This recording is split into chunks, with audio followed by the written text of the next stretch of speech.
that despite their differences, often profound, cooperation on climate and nature is in our collective self-interest. And thanks to that spirit of cooperation and compromise, we forged together the Glasgow Climate Pact. Collectively, we achieved something historic and something hopeful. With your help, we closed the Paris Rulebook. We made unprecedented progress on coal and on fossil fuel subsidies. We committed to rapidly scale up finance and to double adaptation finance by 2025. We reiterated the urgency of action and support for loss and damage and established serious work on funding arrangements. And we hope that that has paved the way for a formal agenda item and tangible progress here in Egypt. And every party, and I repeat this, every party agreed to revisit and strengthen their 2030 emission reduction targets to align with Paris. So I want to thank the 29 countries which have already updated their NDCs since Glasgow. From Australia to Micronesia, India to Vanuatu, Norway to Gabon.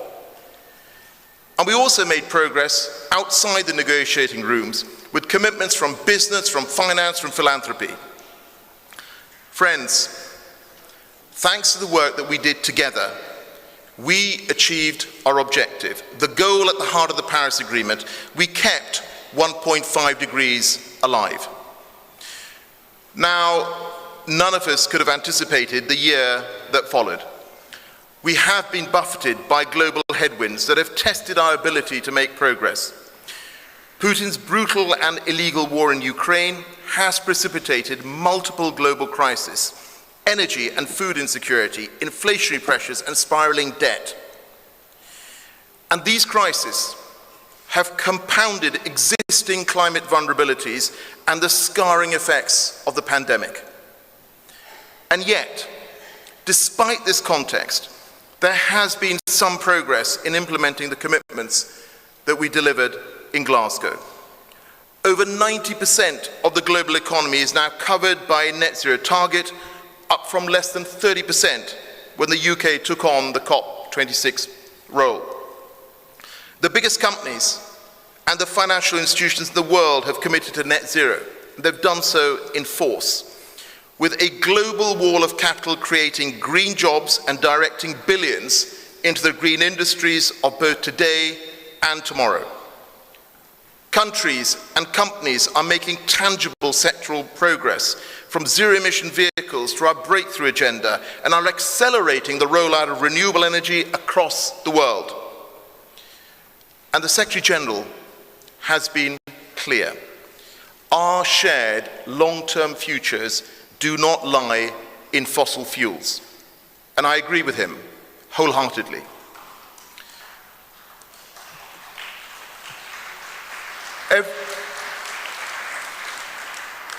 Every major report published this year underscores the point that progress is being made. And thanks to the commitments that we garnered ahead of and at COP26, and indeed in our presidency year, emissions in 2030 are expected to be around 6 gigatons lower. That is the equivalent of 12% of today's global annual emissions.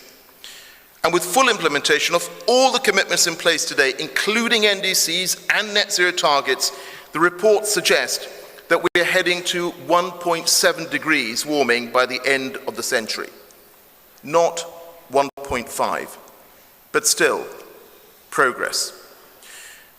So to those who remain skeptical about the multilateral process, and of the COP process in particular, my message is clear. As unwieldy and sometimes as frustrating as these processes can be, the system is delivering. And there are many people to thank for that, and certainly too many to name.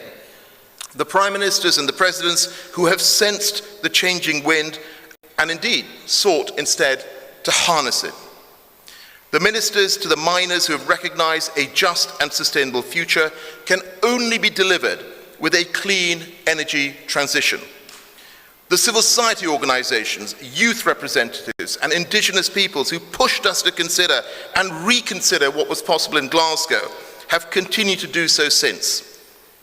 And of course, the brilliant officials, the brilliant civil servants around the world, not least in the UK's COP unit, who have helped to deliver progress.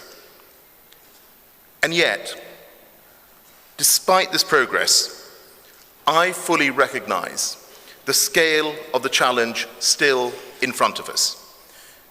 Just as every report shows that we are making some progress, they're equally clear that there is so much more to be done in this critical decade.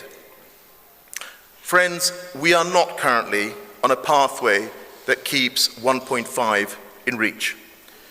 And whilst I do understand that leaders around the world have faced competing priorities this year, we must be clear. As challenging as our current moment is, inaction is myopic and can only defer climate catastrophe. We must find the ability to focus on more than one thing at once. How many more wake-up calls do world leaders actually need? A third of Pakistan underwater, the worst flooding in Nigeria in a decade.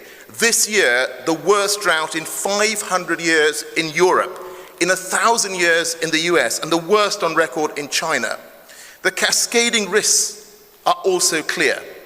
Entire economic sectors becoming unsustainable and uninsurable, entire regions becoming unlivable, and the strain on the global movement of goods and the pressure of people to relocate because of the climate crisis becoming almost unimaginable. So this conference must be about concrete action. And I hope that when the world leaders join us today, they will explain clearly what their countries have achieved during the last year and how they will go further. It is very simply a matter of trust.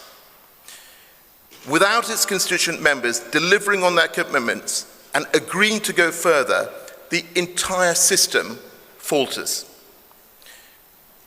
I will do everything in my power to support our Egyptian friends, and the UK is here to reach ambitious outcomes across the agenda, including on mitigation, on adaptation, on loss and damage. And we know that we have reached a point where finance makes or breaks the program of work that we had ahead of us. So whilst I would point to some of the progress shown on the $100 billion, I hear the criticisms, and I agree that more must be done by governments and by the multilateral development banks, including on doubling adaptation finance by 2025 and establishing a post-2025 goal. Ultimately, though, I remain hopeful. Look back to where we were before Glasgow. Look back to where we were before Paris. Indeed, as we mark the 30th anniversary, look back to where we were before Rio. With thanks to all of you, the UK's presidency ends as a demonstration that progress is possible, it is happening, and it is continuing. Yes, we need to accelerate that progress in the remainder of the decisive decade, but I believe fundamentally that we can. We know what we need to do to keep 1.5 degrees alive. We know how to do it. And Same, you and your team have our full support. So now, friends, let's make sure we deliver. Let's make it happen. Thank you.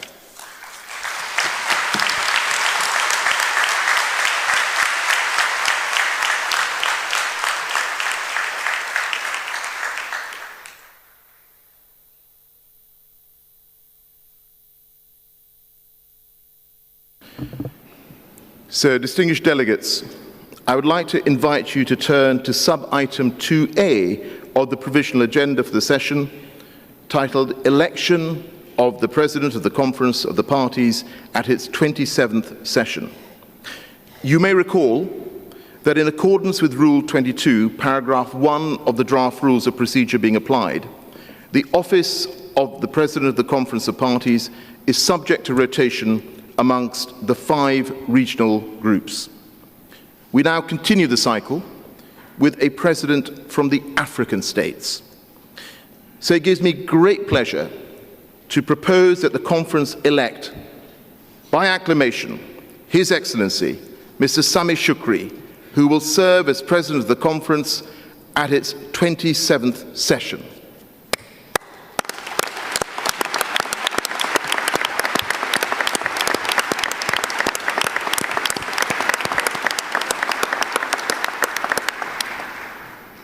I therefore declare His Excellency, Mr. Sameh Shoukry, elected President of the 27th session of the Conference of the Parties.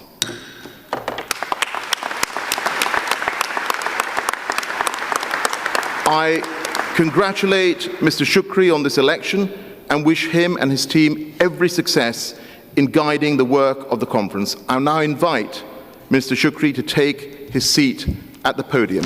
Welcome, Mr. President.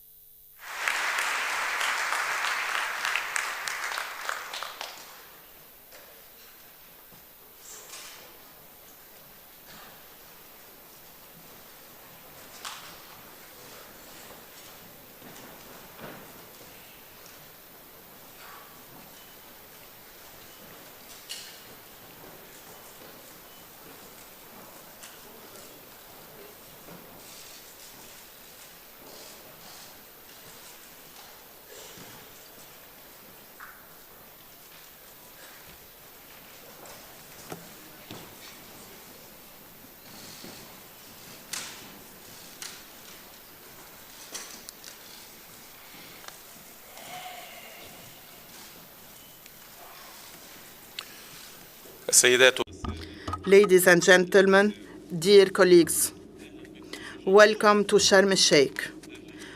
I would like to welcome you all to this 27th session of the Conference of the Parties of the UNFCCC. As a COP president, allow me to express my thanks and appreciation to all of you for your confidence and trust placed in my country, Egypt, a confidence which was reflected by your choice of Egypt as a host country to this most important and biggest global event, as well as electing me to shoulder this huge responsibility, which I will fulfill whilst trusting that Egypt will receive your support in order to achieve together our goals. I confirm to you that Egypt shall spare no effort to achieve these goals, and we will work in order to ensure the best conditions, allowing all participants from all parties, governmental and non-governmental, to contribute to the success of this important event and to reach the results we all aim at. Allow me to also seize this opportunity to express my deepest appreciation to the United Kingdom government, the previous COP presidency, for all the efforts deployed during the presidency, as well as the efforts in order to promote climate action through the excellent performance by the UK presidency team led by my friend Secretary el-Sheikh Sharm. It was my pleasure to work with him for almost a year to ensure a smooth presidency handover, building on the political momentum of Glasgow last year, and to build upon the journey in order to reach the objectives we agreed upon and the results we aim at. Ladies and gentlemen, our conference, which starts today, is the 27th session in a 30-year journey we started together in the life of the UNFCCC. A journey that is continuous, that has proven to be relevant and important, and during which we became more cognizant of the threats that are around us, more aware of the science and the risk impacts revealed by science and more convinced by what we should do in order to overcome these challenges and threats today and as of this moment. Egypt is determined to pursue this journey here in Sharm el-Sheikh so that our conference will become a milestone in a long journey of efforts and work so as to reach our final destination. To renew our commitments, to scale up our ambitions, and to seriously start the implementation and achieve collective bilateral action through efficiently dealing with humanity's biggest challenge in modern times. All types of evidence undoubtedly show that climate change is a real threat to people's lives wherever they live and in all forms. Science proves that the development track humanity has endorsed since the Industrial Revolution and until recently is no longer sustainable, and that if it will continue without any radical change, future generations will definitely face more serious consequences compared to those witnessed by current generations. Despite all goodwill, despite all the serious efforts, science confirms once again and through various reports, namely the IPCC report. So science confirms that we are still facing growing gaps,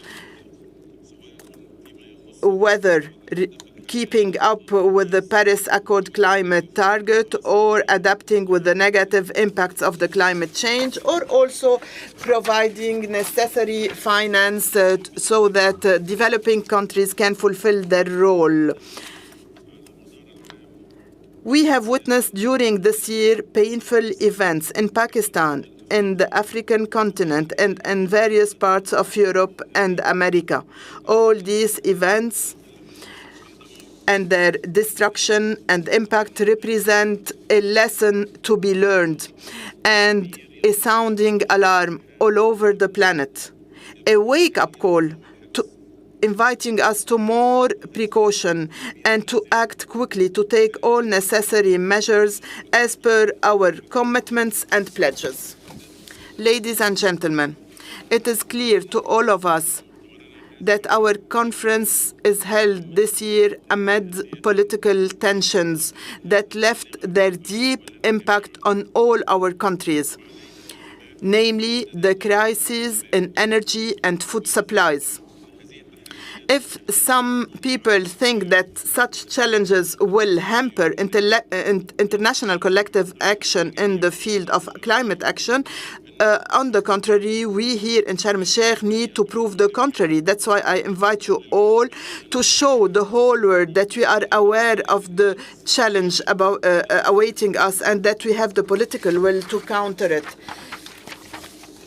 That's why we have constantly called for moving from negotiations and pledges to an era of implementation as a priority, as well as the acceleration of implementation of what we have agreed upon with the UNFCCC, promoted in the Paris Accord and the work program, while mentioning the importance of scaling up ambitions according to the country's capacities and the natures of their resources.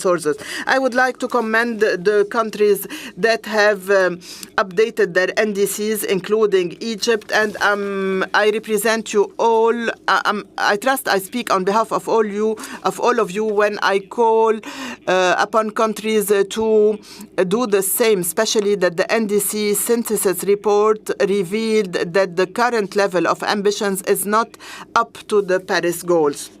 In this context, it is worth mentioning that for the sake of an efficient implementation of pledges and commitments, we need a more efficient and wider participation by all relevant parties from non-state actors, whose role is equally important to that of the role of the states, namely private sector, banks, international finance institutions, civil society, youth associations, indigenous associations, and others. In this context, my country, Egypt, while preparing this conference, has been adamant on engaging in consultations with all these parties, including them in all events and meetings, be it pertaining to the presidency initiatives or thematic days, or also the preparations for the Sharm el-Sheikh Implementation Summit, which will start its meetings tomorrow at the level of heads of states and governments. Ladies and gentlemen, as I assume my presidency of the COP, I draw your attention to two undeniable facts. First, climate change-related efforts over the past decades were remarkably polarized, which has slowed down progress of the negotiations. Second, the current mobilization efforts raise many concerns. The $100 billion a year pledge has not yet been implemented. Also, the financing currently available focuses on curbing emissions and not adaptation efforts. Also, most of the financing is based on loans. I believe that you agree with me when I say that we do not have the luxury of continuing in this way. We have to change our approaches to this existential threat. We have to work diligently and honestly and listen to one another, and also listen to the concerns of other parties and understand them. And also we have to work to reach consensual solutions that can be implemented, ones that prove that we are serious about not leaving anyone behind. Ladies and gentlemen, despite the threats we still face, humanity still has a chance to overcome this hard stage. That if we have the political will to work together in unison. Today, there are many proofs to this. For instance, renewable energy sector is witnessing an unprecedented forward leap. Its prices are now remarkably lower. Also, the technologies of adaptation have also developed remarkably. And the past few years have seen an increased awareness amongst communities and amongst young people. They are now more aware of the threats posed by climate change and more determined to work with this issue innovatively and effectively. The contribution of civil society has also increased. People in think tanks have been mobilized, women have been mobilized, local governments as well have all been mobilized. This proves that we still have a chance to overcome this threat that actually jeopardizes the lives of millions and all over Earth. Ladies and gentlemen, tomorrow, Sharm el-Sheikh Implementation Summit starts. The leaders of the world will flock to this venue to express their commitment to face up to climate change and to work for a better future where we can live without this existential threat. Steps away from the venue where our leaders convene, 2 weeks of important negotiations and deliberations will start. These negotiations will hopefully be fruitful. I call upon all of you to listen carefully and to commit to implementation and to turn political commitment that will be expressed tomorrow and the day after into agreements and understandings and texts and resolutions that we can all implement. I call upon all of you to fully be aware that we are not just embarking on negotiations that are detached from reality. I would like to tell you that zero-sum games would have no winners. Our mission is much loftier than this. The implications and the effects of our work will affect the lives and livelihoods of millions of people around the world who have been suffering of the impacts of climate change, so we cannot afford any negligence or shortcomings. We cannot threaten the future of coming generations of our sons and grandsons and daughters. I am fully aware that you know the magnitude of the challenge and that you have the will to work to combat it effectively. It is high time that we worked and implement. Let's implement together for the sake of humanity and our planet. Thank you very much, and I look forward to working with you and for the success of this conference. Thank you.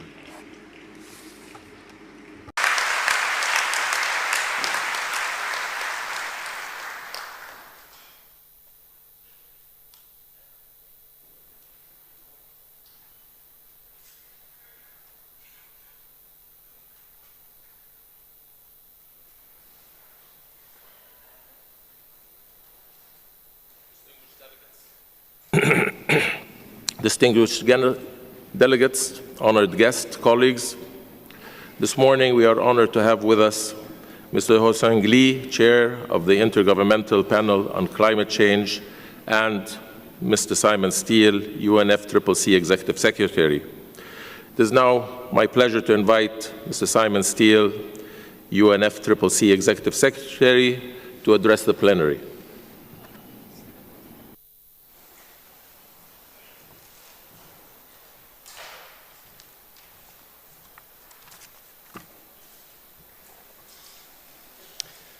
Honourable guests, distinguished delegates, ladies and gentlemen, I'm delighted to welcome you officially to COP27. Salam alaikum. I must thank my predecessor, Patricia Espinosa. We're all grateful for the valuable work you did over the last 6 years. Thank you to the outgoing COP President, Alok Sharma, and his able team for their leadership over the last 3 years. And I'd like to officially congratulate the Egyptian presidency and Minister Shukri for his election. Thank you for your tireless efforts as we work to make COP27 a success. Friends, today a new era begins, and we begin to do things differently. Paris gave us the agreement. Katowice and Glasgow gave us the plan. Sharm el-Sheikh shifts us to implementation. No one can be a mere passenger on this journey. This is a signal that times have changed. As Executive Secretary of the UN Climate Convention, it is an honor to be standing in a room of people dedicated to tackling humanity's greatest challenge. Every one of you brings a unique perspective. I come from Grenada, a state of 3 islands of Carriacou and Petit Martinique.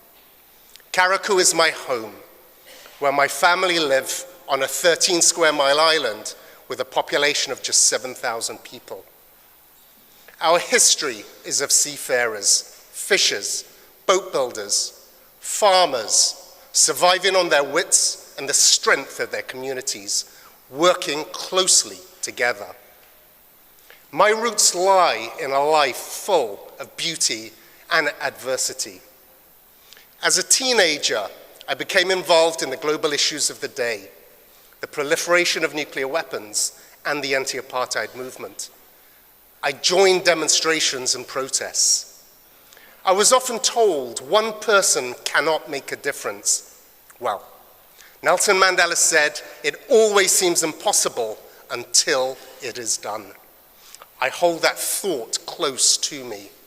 It always seems impossible until it is done. So this is why I say today, a new era begins, and we begin to do things differently.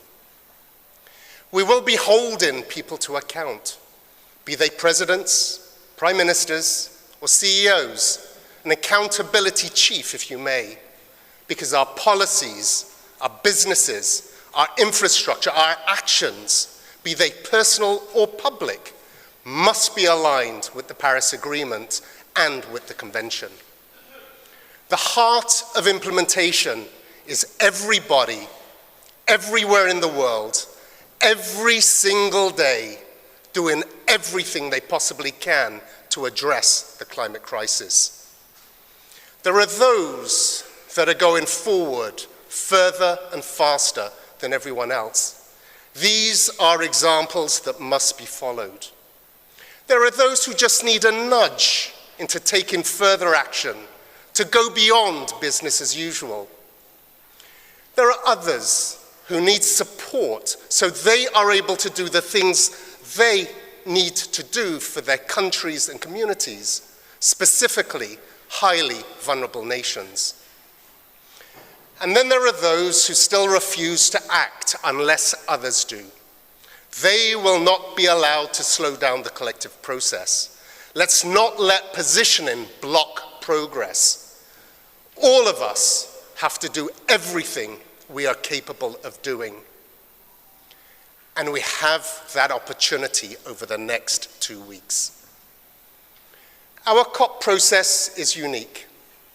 We must create a safe political space, shielded from whatever else is going on out there, to do our jobs and deliver world change. The geopolitical situation, the pandemic, the food and energy crises have hit countries, economies, and most importantly, individuals hard. But let me make this point to humbly remind all of those engaged in this process of a simple fact. For decades, communities all over the world, very often the most vulnerable people, have been dealing with the continuous stream of crises, facing impact after impact of climate change. This has stripped generations of their lives and livelihoods. So here, in Sharm el-Sheikh, we have a duty to speed up our international efforts, to turn words into action, to catch up with their lived experience. This is a party-driven process. Over the course of my term, I will be mobilizing the process and Secretariat to boost parties' drive. This is my promise to you.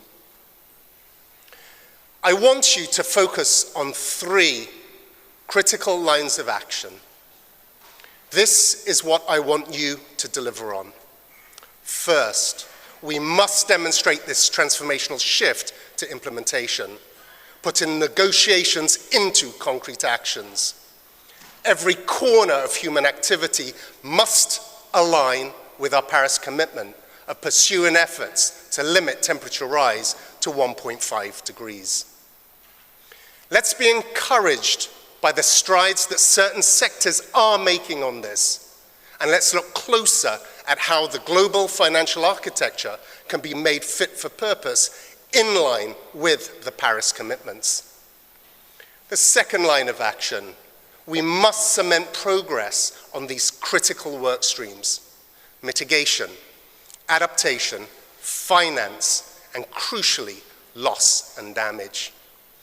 We need to enable enhanced finance to flow to addressing impacts.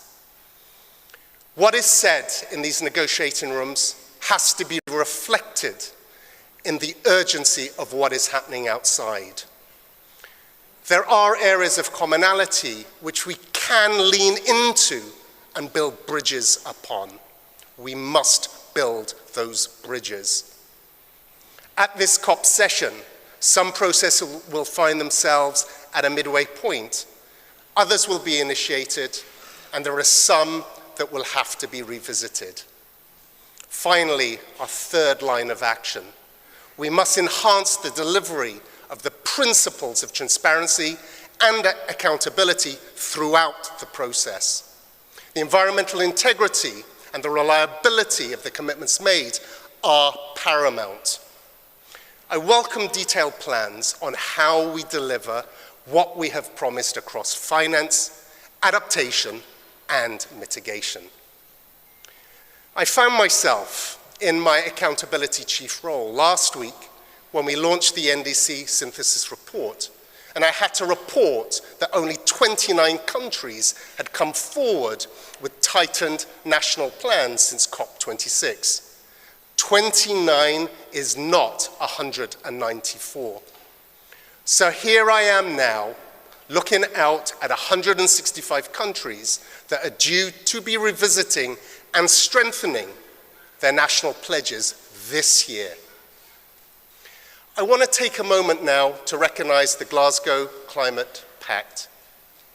We made this agreement together only last year. I am not in a habit of rescinding on my word.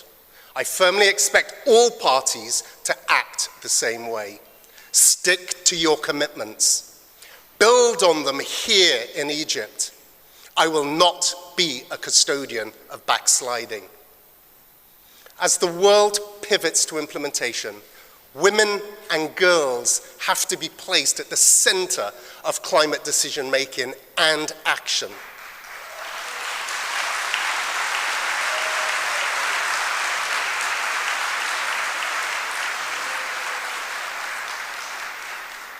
Their empowerment leads to better governance and better outcomes, and we need that. This formal process is led by parties, by party states, but it is permanently inspired, challenged, and pressed into action by civil society organizations who not only advocate, but act on the strength of their convictions. I intend to listen closely to their voices, particularly those of the youth, making sure they can be clearly heard and, importantly, felt.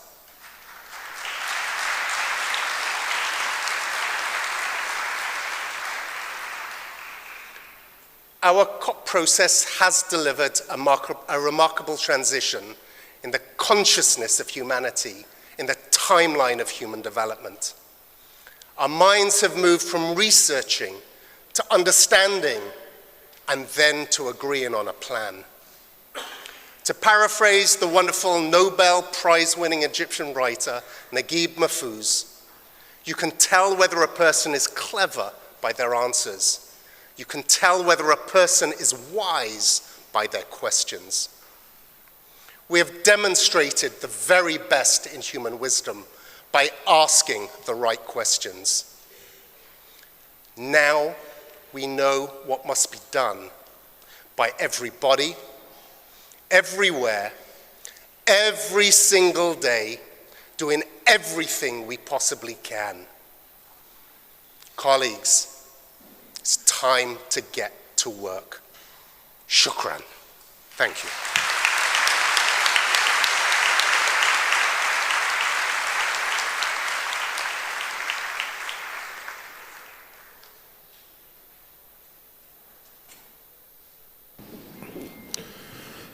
Thank you, Executive Secretary. Distinguished colleagues, the Intergovernmental Panel on Climate Change is the United Nations body for assessing the science related to climate change. Recognizing the continued importance of the IPCC within the climate process as we begin COP27, I would like to invite Mr. Hossein Lee, Chair of the Intergovernmental Panel on Climate Change, to address the plenary. You have the floor, Mr. Lee.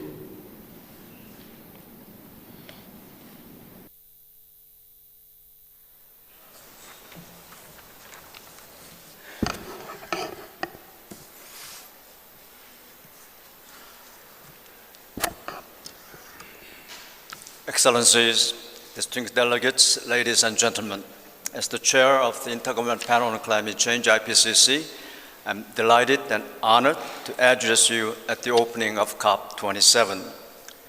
We are very grateful to the Egyptian government and the presidency of COP27 for hosting this crucial conference.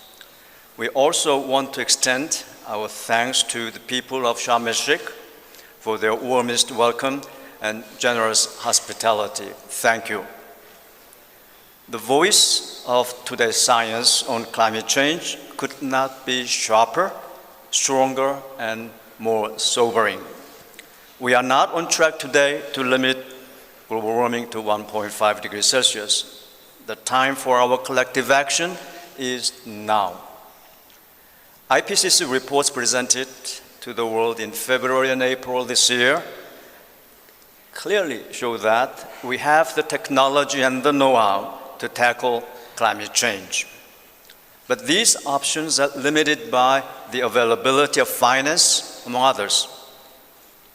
Adaptation options are further limited by global warming levels. With increasing warming, losses and damages will increase, and additional human and natural systems will be pushed to adaptation limits. Therefore, the prerequisite to a successful adaptation is ambitious mitigation to keep global warming within limits, particularly 1.5 degrees Celsius, through immediate and deep cuts in the emissions of greenhouse gases. Progress on the financial flows comparable to the goals of Paris Agreement remains low. Accelerated international financial cooperation is a critical enabler of low emission and just transition. Adaptation gaps, especially in the developing countries, are particularly driven by widening disparities between the cost of adaptation and financing available to adaptation. We can achieve the greatest gains in well-being by prioritizing finance to reduce climate risks for low-income and marginalized communities. Since the Paris Agreement, many countries have put in place climate laws, climate policies, and regulations. But their scope needs to be expanded, their ambition raised, and implemented. This is a once-in-a-generation opportunity to save our planet and our livelihoods. Ladies and gentlemen and distinguished delegates, this is an opportunity as well as an obligation. The range of options and most of all, the time available to them now will not be there for future leaders and policymakers. Before closing, allow me to reassure you that the scientific community remains ready to work with you and support you in every step of the way in this journey to limit global warming and also for achieving sustainable development. Humanity, our planet, and species living on it deserve nothing less. Thank you very much.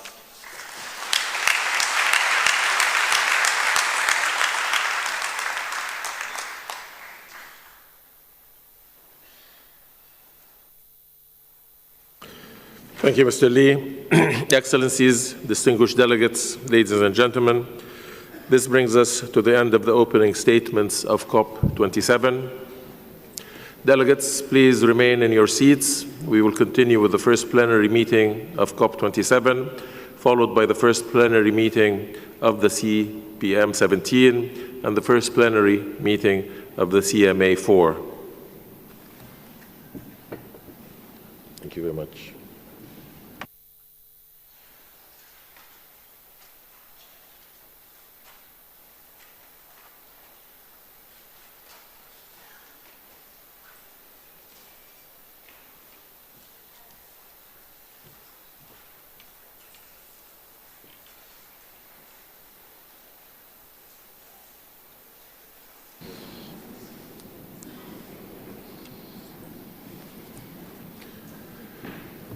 Distinguished delegates, I now invite the conference to consider sub-item 2B of the provisional agenda, adoption of the rules of procedure.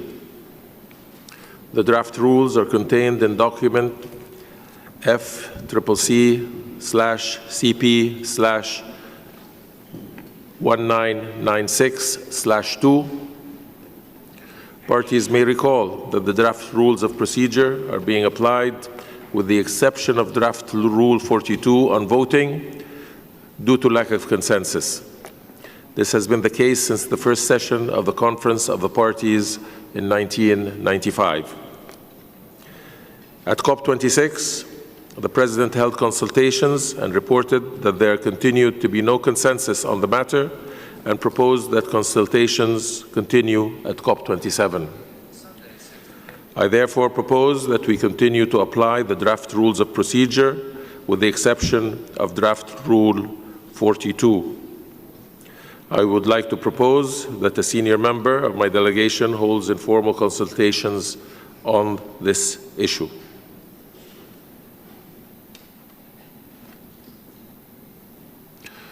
I give the floor to Bangladesh. Thank you, Mr. President, and congratulations on being given the responsibility to be the president of COP27. It goes without saying that under your presidency, what we achieve in terms of outcome will have an impact not only on all people living in the world today, but also all child which is going to be born from today onwards. Bangladesh is not opposing to the adoption of the draft rules, but being encouraged by what the Executive Secretary has said, that this is the COP from where we are going to do things differently. He talked about the importance of aligning our processes to the convention. He also talked about accountability being enforced. So the convention, as you rightly pointed out, Mr. President, actually states that we are supposed to adopt the rules in the very first session. And the fact that we have not been able to do so, even after 26 COPs and now the 27th COP, does leave a question mark as to the commitment of all of the parties to ensure that we have a process to formalize the decisions that we take. Now, if we take out Rule 42, again I say we are not, Bangladesh is not objecting to it, the onus is going to lie on you, Mr. President, to make a call as to how we decide, how are the decisions going to be taken. And in this regard, I think the important point to make is that by consensus, we do not mean consent of all. So consensus is actually a general agreement, a broad agreement. So we hope that certainly as we go through the various challenges that we have and the various agenda items, consensus will not be used to mean it's a unanimity in all respect, because that, Mr. President, as has been the case in the past, leads to a situation where we are going to go on the lowest common denominator.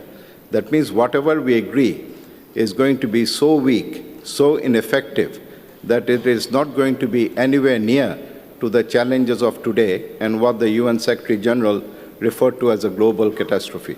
So we make this point and we would like this to be recorded. We certainly think that this is an issue which needs to be addressed and resolved as soon as possible, but we are not objecting to the adoption of the agenda. Thank you, Mr. President.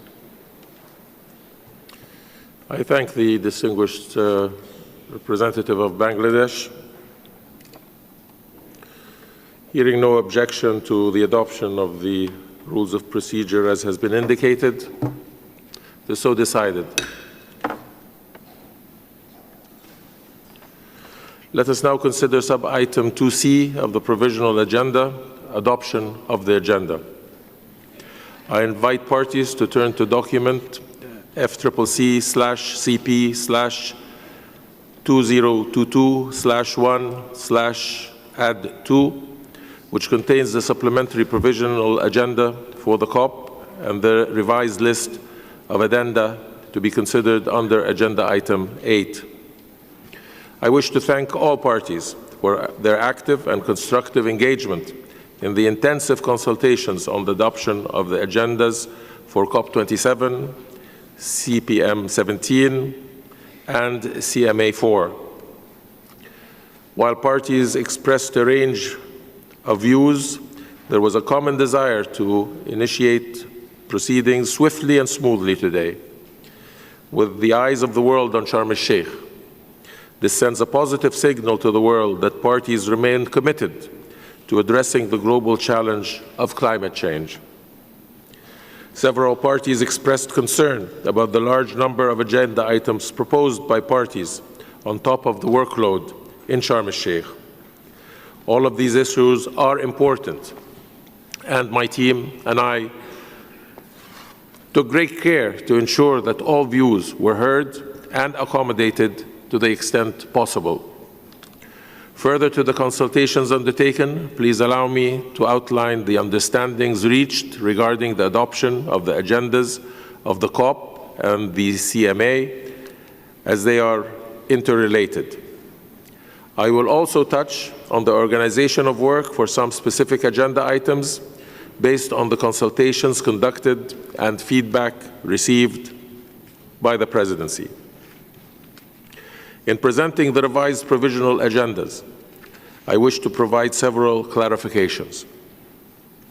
On the proposal by the G77 and China to include an item on the agendas of the COP and the CMA entitled Matters Relating to Funding Arrangements for Addressing Loss and Damage, I propose that the agenda item title be revised as follows: Matters relating to funding arrangements responding to loss and damage associated with the adverse effects of climate change, including a focus on addressing loss and damage, with the following text added as a footnote to the title of the item.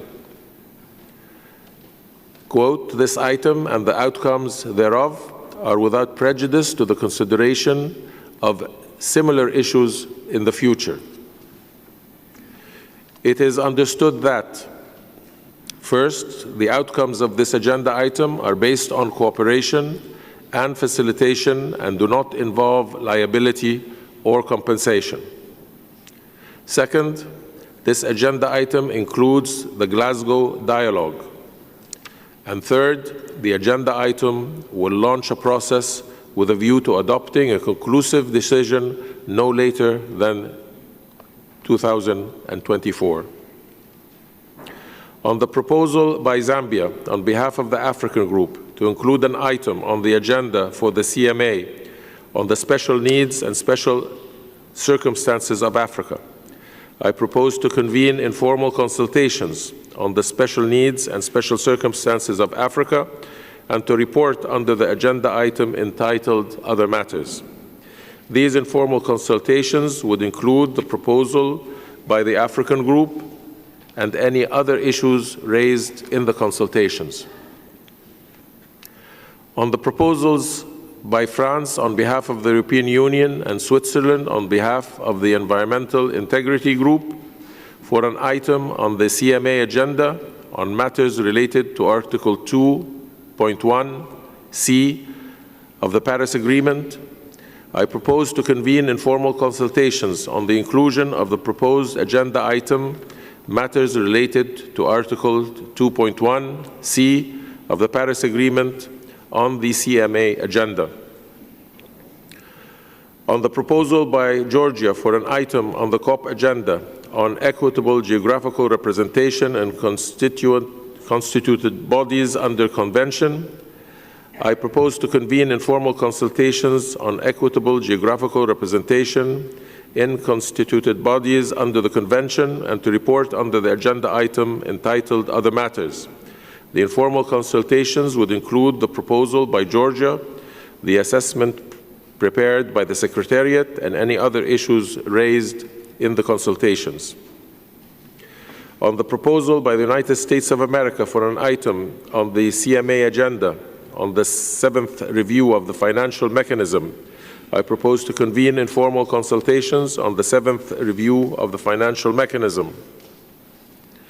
On the proposal by Switzerland on behalf of the Environmental Integrity Group to include an item on the CMA agenda on limiting global warming to 1.5 degrees centigrade, I propose to convene informal consultations on the inclusion of the proposed agenda item, limiting global warming to 1.5 degrees centigrade. On the proposal by Pakistan on behalf of the Group of 77 on China for an item on the COP and CMA agendas on implementation of decisions 1/CP.26, para 11, and 1/CMA.3, paragraph 18, on adaptation finance, I propose to convene informal consultations on the inclusion of the proposed agenda item implementation of decisions 1/CP.26, para 11, and 1/CMA.3, para 18 on adaptation finance. Further, I propose that the following items be held in abeyance. COP item 15, consideration of proposals from parties and amendments to the Convention under Article 15. Sub-item A, proposal from the Russian Federation to amend Article 4, paragraph 2F of the Convention. And sub-item B, proposal from Papua New Guinea and Mexico to amend Articles 7 and 18 of the Convention. COP item 16, second review of the adequacy of Article 4, paragraph 2, A and B of the Convention. Dear delegates, with these understandings and with the immense gratitude for the flexibility shown by all parties to allow our important work to begin forthwith, I therefore propose that the supplementary provisional agenda as contained in document FCC/CP/2022/1/add.2 be adopted.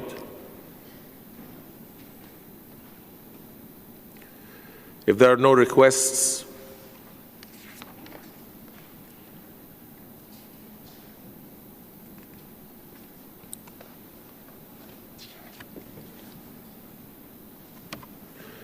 Excellencies, delegates, if there are no requests, no objections, it is so decided.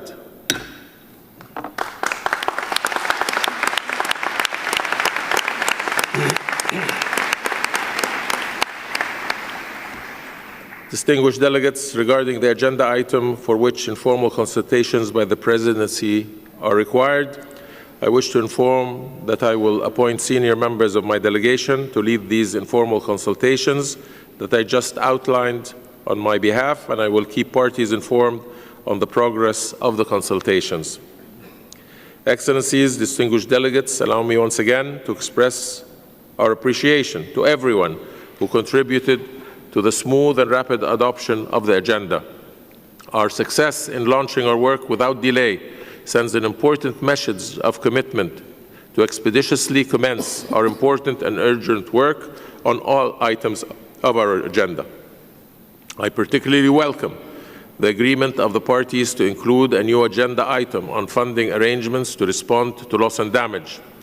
This creates, for the first time, an institutionally stable space on the formal agenda of the COP and the Paris Agreement to discuss the pressing issue of funding arrangements needed to deal with existing gaps in responding to loss and damage.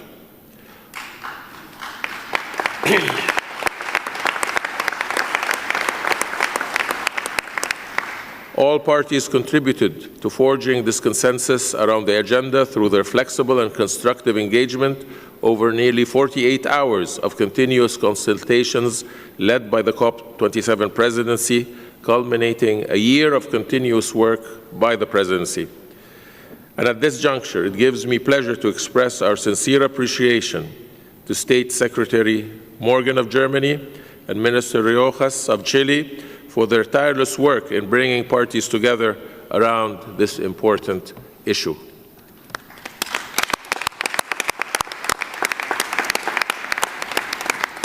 Inclusion of this agenda reflects a sense of solidarity and empathy with the suffering of the victims of climate-induced disasters. And to this end, we all owe a debt of gratitude to activists and civil society organizations who have persistently demanded a space to discuss funding for loss and damage, and thus provided the impetus needed to bring this matter forward.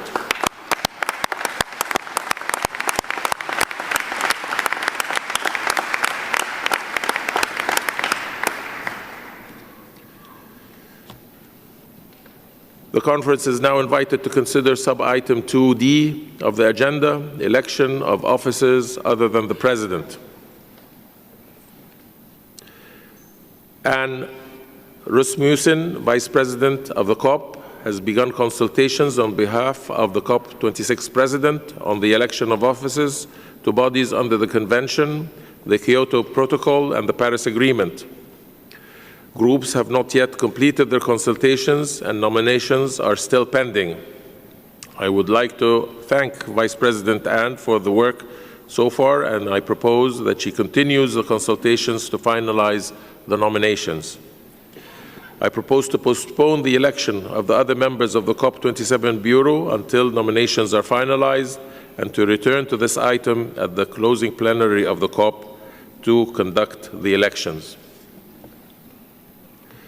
In accordance with the established practice, confirmed nominees to the Bureau will be invited to attend meetings of the Bureau as observers during the conference until the elections have taken place. Parties will note that only 9 out of the 132 nominations expected have been received. Further, women currently comprise only 38% of the membership of the Convention, Kyoto Protocol, and Paris Agreement bodies. I urge parties to nominate men and women equally so that we can achieve the goal of gender balance. I urge parties to intensify efforts to conclude the remaining nominations so that these can be transmitted by the deadline of 8 p.m. on Saturday, 12th of November.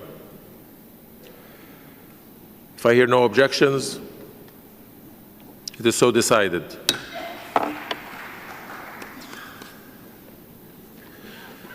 The conference is now invited to consider sub-item 2E of the agenda, admission of organizations as observers. The conference has before it document FCCC/CP/2022/7, which includes a list of IGOs and NGOs that have expressed a wish to participate in our work at COP27. This list was the basis on which organizations were informed of their pre-admittance status to COP27 on the understanding that final authority to grant admission lies with the COP. In accordance with the recommendations of the Bureau on this matter, I invite the conference to admit as observers the organizations listed in document FCCC/CP/2022/7.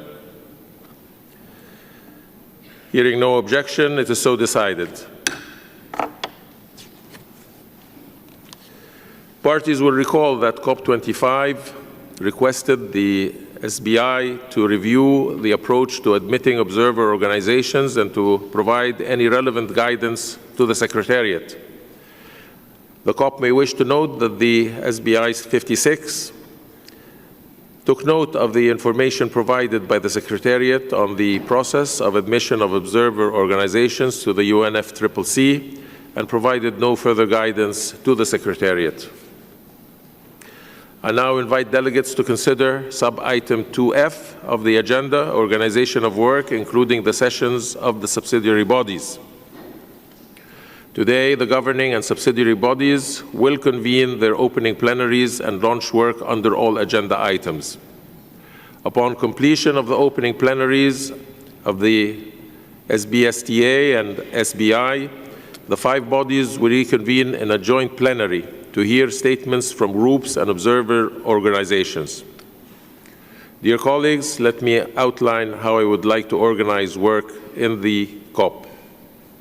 I propose that consideration of item 4, reporting from the review of parties, including in Annex 1, be deferred to COP28. On the following items, the COP will take appropriate action on the basis of recommendations from the subsidiary bodies. Item 5, reporting from parties not included in Annex 1 to the Convention. Item 6, report of the Adoption Committee for 2022.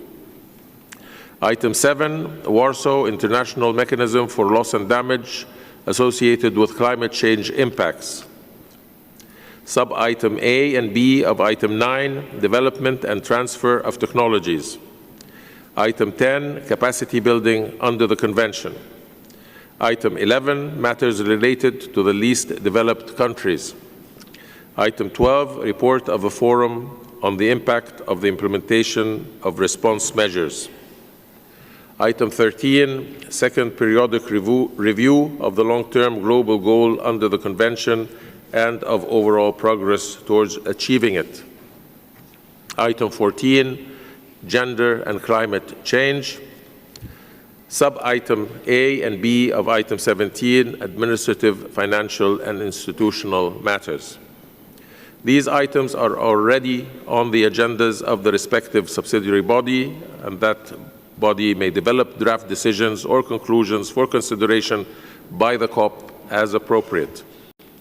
In addition, I propose to refer the following matters to the relevant subsidiary bodies. Under Agenda Item 6, report of the Adoption Committee for 2022, report of the Adaptation Committee for 2022. I propose to refer the review of the progress, effectiveness, and performance of the Adaptation Committee to the SBSTA and SBI elections of the members of the Adaptation Committee will be taken up at the conclusion of the COP. Under Agenda Item 14, Gender and Climate Change, I propose to refer the consideration of the annual report on gender composition and the synthesis report on progress in integrating a gender perspective in constituent body process to the subsidiary body.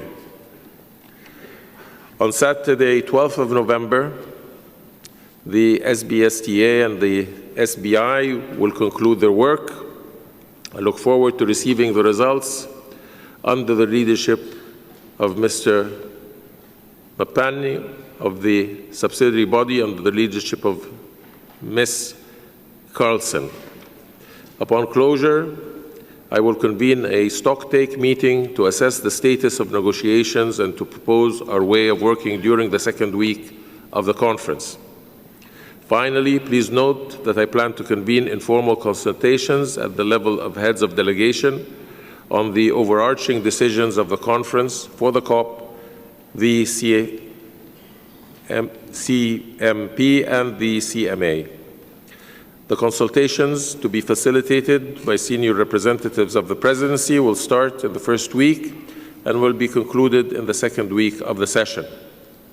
I count on cooperation of all parties in the work on these decisions, which will be a notable part of the overall outcomes of our work here in Sharm el-Sheikh. Dear colleagues, tomorrow, Monday the 7th of November, will be honored by the presence of His Excellency Abdel Fattah el-Sisi, President of the Arab Republic of Egypt, His Excellency Mr. Antonio Guterres, Secretary General of the United Nations, and other heads of state and government and dignitaries for the opening ceremony of the Sharm el-Sheikh Climate Implementation Summit. This first part of the high-level segment will also take place during the summit on the afternoon of Monday the 7th and on Tuesday the 8th of November, where heads of state and government will deliver their national statements or statements on behalf of the UNFCCC negotiating groups. The high-level segment will then resume on Tuesday, 15th November, and Wednesday, the 16th of November, to continue hearing national statements from parties whose heads of state and government did not speak during the first part. On Wednesday, the 16th of November, upon conclusion of the national statements, we will hear statements from senior representatives of intergovernmental and non-governmental organizations. On Thursday, 17th of November, and Friday, the 18th of November, the COP will reconvene to consider the decisions and conclusions for adoptions. I hear no objections to what has been proposed. We will therefore proceed on this basis. It is so decided.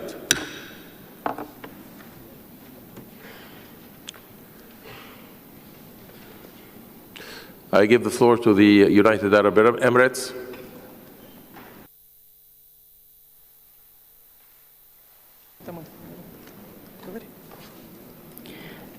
Thank you, Chair. Distinguished delegates, climate change is a global challenge that requires devotion and collaboration between countries, nations, and people. The UNFCCC and the Paris Agreement are our unique instruments of such international cooperation on jointly fighting climate change. For over 80 years and last 8 months, Ukraine is fighting another war. Ukraine is facing unprecedented, full-scale war launched by the terroristic state of Russia against Ukraine. This immoral war in the heart of Europe is the war against Ukraine nation, Ukraine people, Ukraine economy, and the very self of Ukrainian identity. This war already having irreversible consequences not only for Ukraine but also for the whole European continent and the world. Loss of life, destroyed cities, destroyed infrastructure, environmental and ecosystem destruction, nuclear aggression threats. These war crime actions of terroristic state of Russia are putting in danger the life itself. Illegal temporary occupation of Ukraine's territories also undermines the reliability of reporting data and all consequent UNFCCC reports. Ukraine continuously raising its concerns over reliability of reporting data under UNFCCC and stress the need to address the robustness of reporting and transparency as a matter of crucial importance.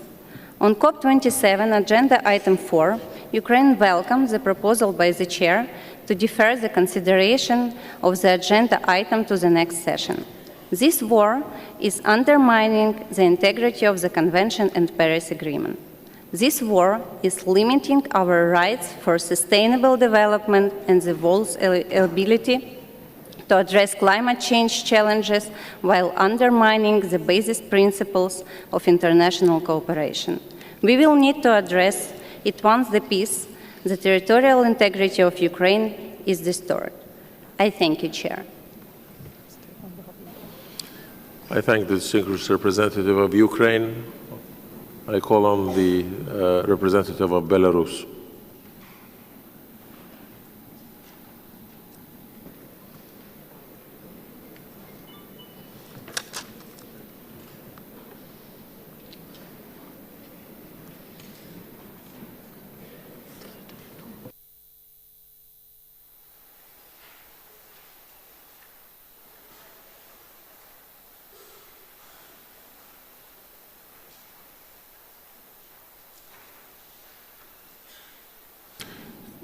May I ask the Secretariat to provide a microphone for the representative of Belarus?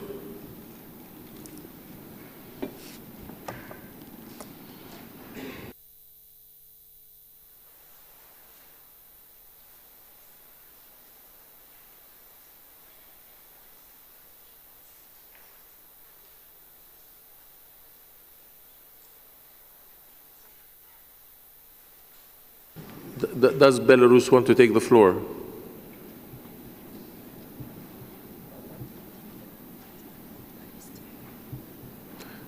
It does not seem to be the case.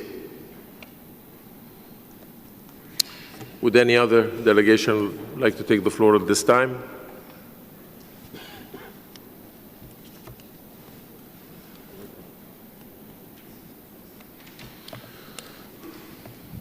Since there seems to be none, I now invite the COP to consider Agenda Item 2G, dates and venues for future sessions. In accordance with the practice of rotation among regional groups, the Asia-Pacific states would host COP28. The Eastern European states would host COP29, and the Latin American and Caribbean states would host COP30. The Asian Pacific states have nominated the United Arab Emirates to host and serve as president of COP28. Early identification of a host country minimizes logistical and financial risks.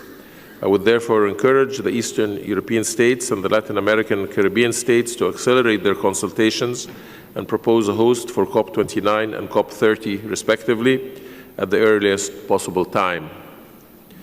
The COP is also invited to agree on the dates for the sessional periods in 2025 to be recommended by the subsidiary body.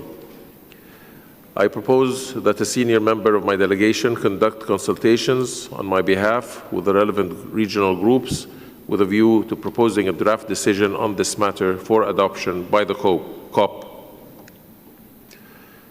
If I hear no objections, it's so decided. I now invite the conference to consider Agenda Item 7, Warsaw International Mechanisms for Loss and Damage Associated with Climate Change Impacts. The mechanism and its executive committee were established by the COP at its 19th session.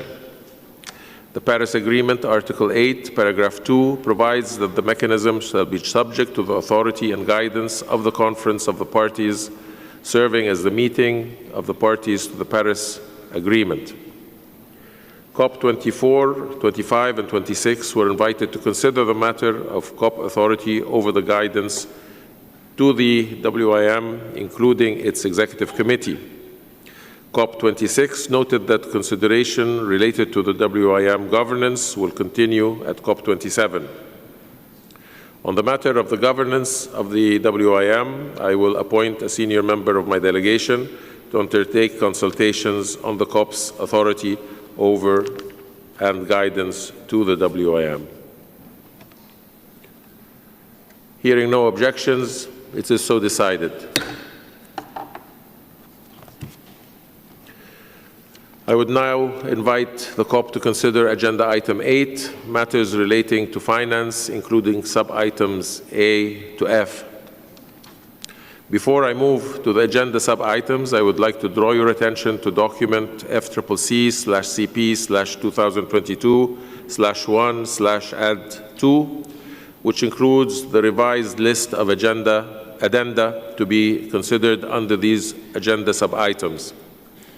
For sub-item 8A, long-term climate finance, COP26 requested the Standing Committee on Finance to prepare a report in 2022 on progress towards achieving the goal of mobilizing jointly $100 billion per year to address the needs of developing countries in the context of meaningful mitigation actions and transparency on implementation, taking into account the Climate Finance Delivery Plan and other relevant reports. COP26 also requested the SCF to continue its work on definitions of climate finance and to undertake further work on mapping the available information relevant to Article 2, Paragraph 1C of the Paris Agreement, including its reference to Article 9 thereof. We would like to thank the co-chairs of the SCF, Mrs.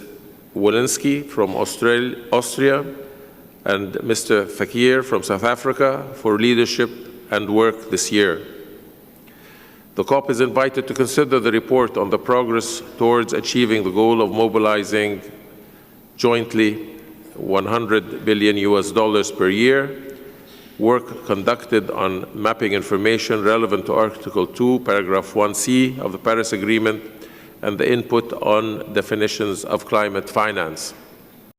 Report on progress towards achieving the goal of mobilizing jointly $100 billion per year to address the needs of developing countries in the context of meaningful mitigation action and transparency on implementation is available on the UNFCCC website.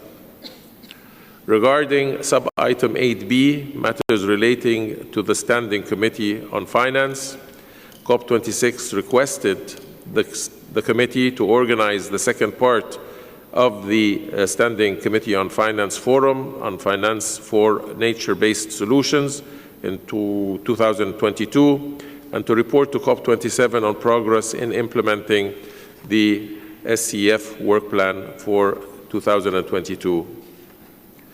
COP26 initiated but could not conclude consideration of the review of the functions of the SCF. Discussions will therefore continue at COP27. COP26 also requested the SCF to continue its work on definitions of climate finance and to undertake further work on mapping the available information relevant to Article 2, Paragraph 1C of the Paris Agreement, including its reference to Article 9 thereof. The COP is invited to consider a report of the SCF and to conduct the review of the functions of the committee. Regarding sub-item 8C, report of the Green Climate Fund to the Conference of the Parties and the guidance to the Green Climate Fund, the COP is invited to provide guidance to the GCF on policies, program priorities, and eligibility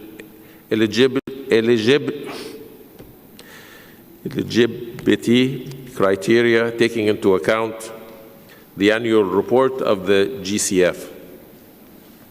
The draft guidance to the operating entities of the financial mechanism proposed by the co-facilitators to the Standing Committee on Finance and compilation and analysis of submissions received on the draft guidance outlined in the 2022 report of the SCF and the annual report on the operation of the NAMA registry. I would like to thank Mr. Donlier from France and Ramaru from South Africa for their leadership as co-chairs of the GCF board and the members of the board for their hard work.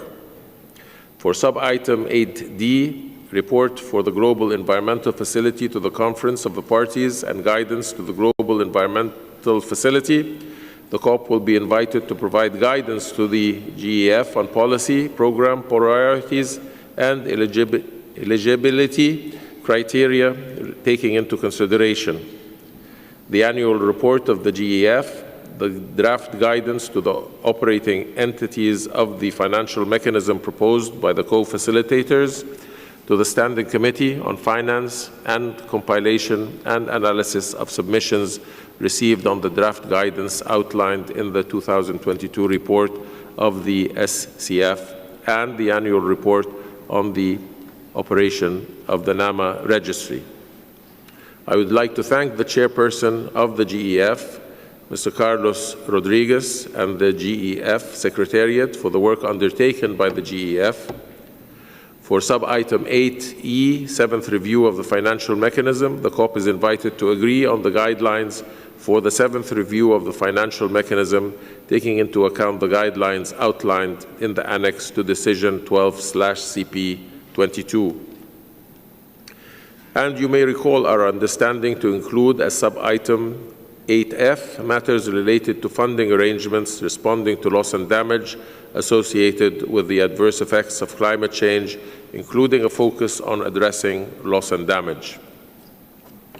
I would now like to outline the approach for considering this agenda item.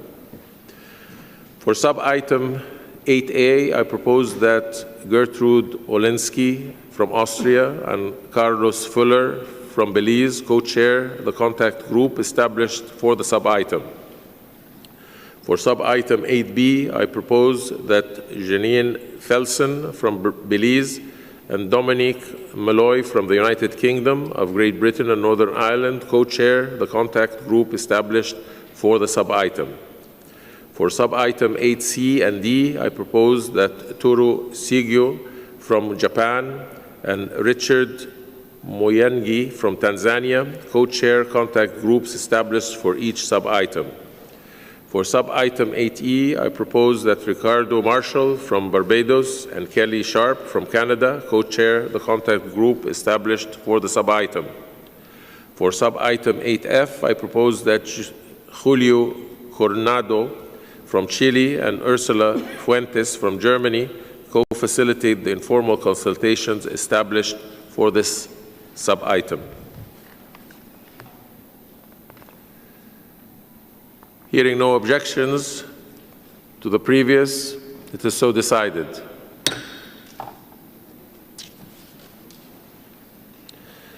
I would now invite the COP to consider Agenda Item 17, Administrative, Financial and Institutional Matters, Sub-Item C, Decision-Making in the UNFCCC process. At COP26, parties were unable to conclude their consideration of this matter, and in accordance with the rules 10C and 16 of the draft rules of procedure being applied, this matter has been included in the provisional agenda for COP27. I propose to undertake informal consultations on sub-item 17C to be facilitated by a senior member of my delegation. Since I hear no objections, it is so decided.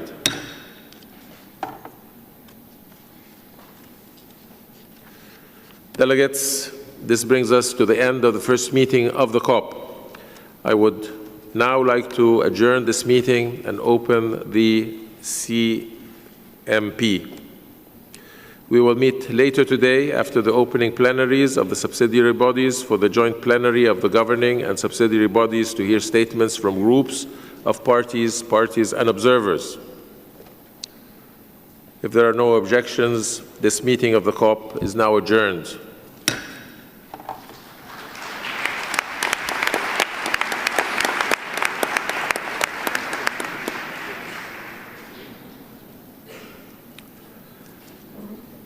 Distinguished delegates, I now declare open the 17th session of the Conference of the Parties serving as the meeting of the parties to the Kyoto Protocol. The meeting is now convened. We will now proceed with the work under Agenda Item 2, Organizational Matters. I invite the conference to consider Sub-Item 2A of the Provisional Agenda, Adoption of the Agenda. I propose that the agenda be adopted as contained in document FCCC/KP/CMP/2022/1. Hearing no objections, it is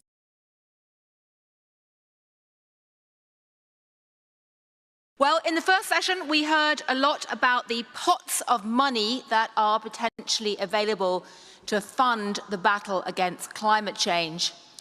In this session, we're going to turn to the question of the plumbing. There's a lot to talk about, so much so that I sometimes joke that the pink Financial Times, which I represent, should actually be called the green Financial Times at the moment, because there are so many meaty issues that investors, government ministers, and others are looking at right now to make sure the plumbing works. But to start us off, we're going to hear from Mark Carney, the UN Special Envoy on Climate, about his vision of what is going to happen next. Over to you, Mark.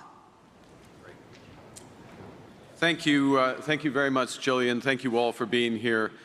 There is a tremendous amount of substance in this room, so I'm going to lay out vision quickly, and then we'll move to the core of the plumbing. But I want to start just recognize a few years ago, basically the financial system held a mirror to the climate crisis. As I mentioned a moment ago, despite the breakthroughs in Paris, few countries had net zero commitments. Very few had adequate policies for their commitments. Business investment in decarbonization was limited. Business net zero plans were by exception. And most in the financial sector considered climate change a CSR issue, not a strategic imperative. In essence, too many thought that this was someone else's problem. And as a consequence, when some of our leading financial institutions around the world, think Allianz, Japan's GPIF, I know Hiro Mizuno is here, and even the Bank of England, calculated the implied temperature warming of the companies in their portfolios, they found that the world was on course for more than 3 degrees warming. So they held a mirror to our failures. And that's why our goal for COP26 was to build a financial system in which every decision takes climate change into account. And to that end, a year ago, or a little more than a year ago, we set out 24 major deliverables for COP26 to transform the information, the tools, and the markets at the heart of finance. And today, we're delivering them all. This means mandatory climate disclosure based on the TCFD, so that financial institutions have the climate information they need to manage risks and to seize opportunities. It means widespread climate stress testing that brings the future to the present, revealing catastrophic physical risks if we remain on our current path, as well as the scale of transition risks and stranded assets if the world succeeds in its mission. It means defining best practice science-based transition plans for companies and for the financial institutions themselves. It means robust assessments of the alignment with net zero of those financial portfolios, and it means developing frameworks to wind down those stranded assets transparently and responsibly. These seemingly arcane but essential changes to the plumbing of finance can move and are moving climate change from the fringes to the forefront and transforming the financial system in the process